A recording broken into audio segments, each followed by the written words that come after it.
Thank you so much. And nice to be with you all here in this Faith Pavilion of United Nations. As you all know, faith plays a very important role in motivating people to walk the path of righteousness and to care for environment. Policies can be made, but to implement the policies, you need the grassroots level being more aware of it. And here, the faith-based organization can make a big difference. That's what we did in India. With the public and private partnership, we rejuvenated 70 rivers. And these rivers were just on the revenue records, and sand mafias were just exploiting the place, and there was no water. Water scarcity was there. And when there is water scarcity, crops are not there. So farmers were suffering. You must have heard in the news a lot about how so many farmers were committing suicide. So here we went to the grassroots villages and then motivated people to do ground recharge wells so that the water could seep in and they could see that the rivers and water body, thousands of water bodies were recharged, rejuvenated. And these rivers, which were just on the paper, there was no water. Today, you see the 70-odd rivers are flowing water perennial. There was one more reason we found that the cause for this is planting trees which are the source of the rivers, which would simply drain the groundwater. Like acacia, for example, one tree, which is not indigenous to India. Just to make a green revolution, a few of the so-called scientists or enthused people they brought acacia from Australia and planted them everywhere. No doubt the acacia grew very fast and we saw lots of greenery, but result was not a single bird would sit on an acacia tree. No grass will grow under the acacia tree, and the rivers started dying out. So what we did is we replanted them. Actually, we replaced these acacia and other, we call babul, I don't know what the name that's called. It's a thorny branches which were brought from Siberia to India. These trees were removed. Instead, we put people, mango, and other the trees which were indigenous to those places. The miracle was the river started flowing back again. Birds started coming. It would attract the clouds. Big change happened. Last May, 1,000 farmers from the same region, Vidarbha, where they were all getting suicide, these people came to Bangalore, which is about 1,200 kilometers away on the plane, just to say thank you. The first time ever they went on a plane, and then they were producing 4 times, they were earning 4 times more, growing things in a natural farming style. Natural farming is without any chemicals or fertilizers. So these are some of the big success stories, I would say. 19,500 villages got benefited just in less than 2 years of time. So we need to care for water. We need to care for the planet Earth and see how we are contaminating the earth, the soil, and biodiversity is at risk. Though cultures and ancient traditions all over the world honor nature, in India we honor the water, we honor the rivers, the mountains. It's all very sacred.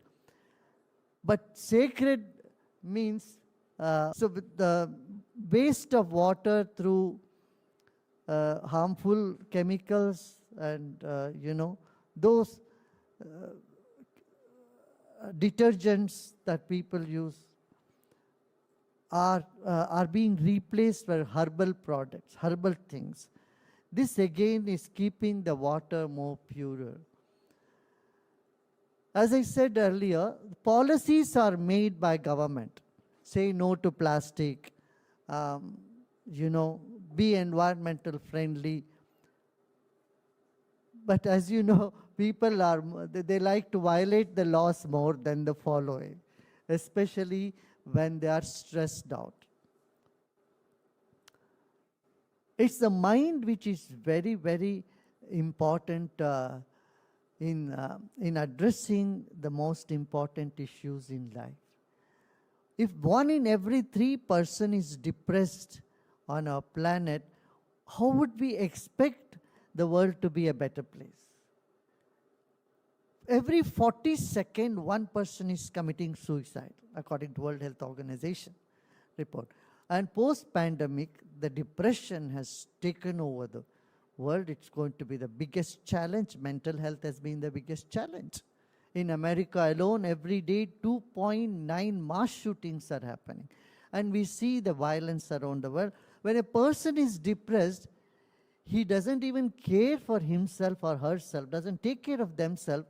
Forget about them caring for the planet, for others, for environment. So I feel if we don't address the mental health issue, anything we do will just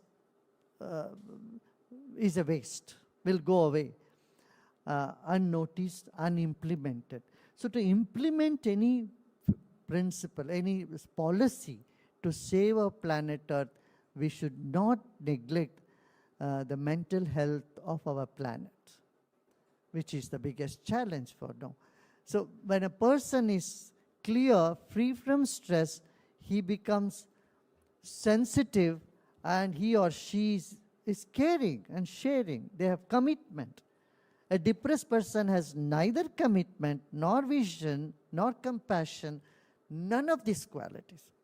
I would say here the faith-based organization can play a very big role in attending to the mental health of people, in inspiring them and motivating them to take up projects which would protect our planet or protect our environment. And on this, there is one more aspect that we need to know here. I have traveled widely around the world, also in India. When I go into the tribal areas, whether it is in Africa, in the Masai Mara community, or in Indian villages, or even when you go to remote places of Canada, I have found the Aboriginal people or the tribals, they are much better in conservation. They see, they don't use so much plastic, they don't litter around. There is certain sense of sacredness when it comes to nature, which seems to be missing in metropolitan cities, in bigger cities, and so-called educated population doesn't seem to be following it. So there is something we need to learn from these people also. They know how to preserve. Like the animals, they preserve the forests in a perfect manner, you can't find any rubbish lying in the forest. Animals do take care of them. So does people who are close to nature. They honor the nature, they worship the nature, and they really can say the preserve the purity of nature. We have seen in India, in the name of worshipping the rivers, they would throw a lot of plastic, garments, clothes, everything into river. So we created the awareness campaign for them to not to do so, and we were successful to a great extent. I done in Nepal, in a particular temple, there people had this belief that they need to sacrifice 5 birds, every family. So at a particular time in in the course of year, in the month of August or so, like thousands, hundreds and thousands of birds were shot down. So I had approached the priests there and leaders and brought them, and we had dialogue, spoke to them. To make the story short, that practice was stopped. Since last 4 years, no more sacrifice of any birds, but in fact, they started feeding the birds. So these are the reforms that we need to bring, and these are the, I think, the way to motivate our people to care for our planet. If you have some questions, I would like to take it from there.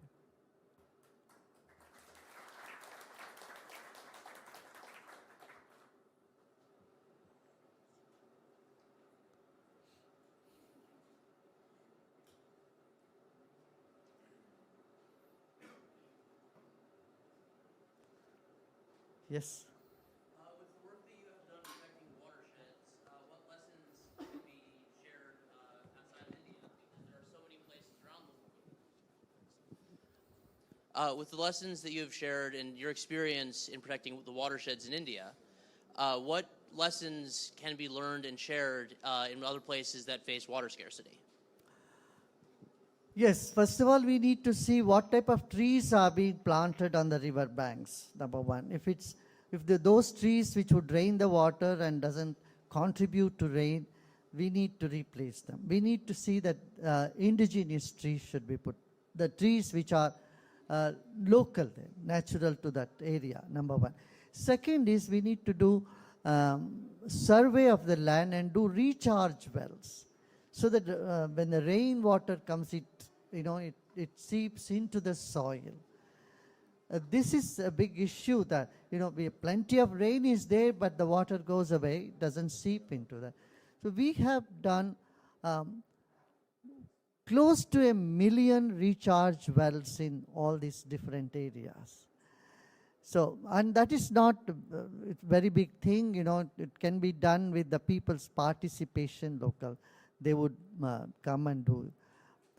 And a third thing is to see the path of river is free from encroachment. Land is so valuable. The moment there is no river flowing, it's dry for about a decade or two, what happens is people start encroaching on them.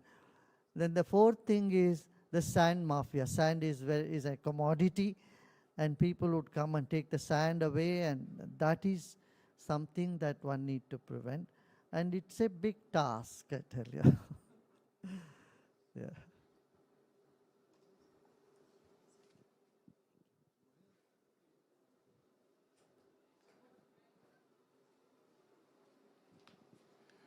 I appreciated your example at the end in Nepal. I've been in Nepal many times, and it shows the conflicts that can arise between culture and environment when we have an increasing population. Often we're focusing so much on the conflict between industry and environment, but of course between culture and environment, we want to preserve both. And I'm amazed that we can find solutions like you did. Do you have any general lessons out of that?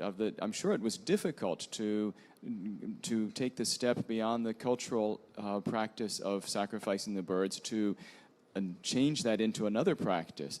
Do you have any kinds of general insights of how we can go about supporting transitions like that don't lose the cultural basis, don't lose the importance of the faith basis that we have, but still support the transition to more protective and interact with the environment?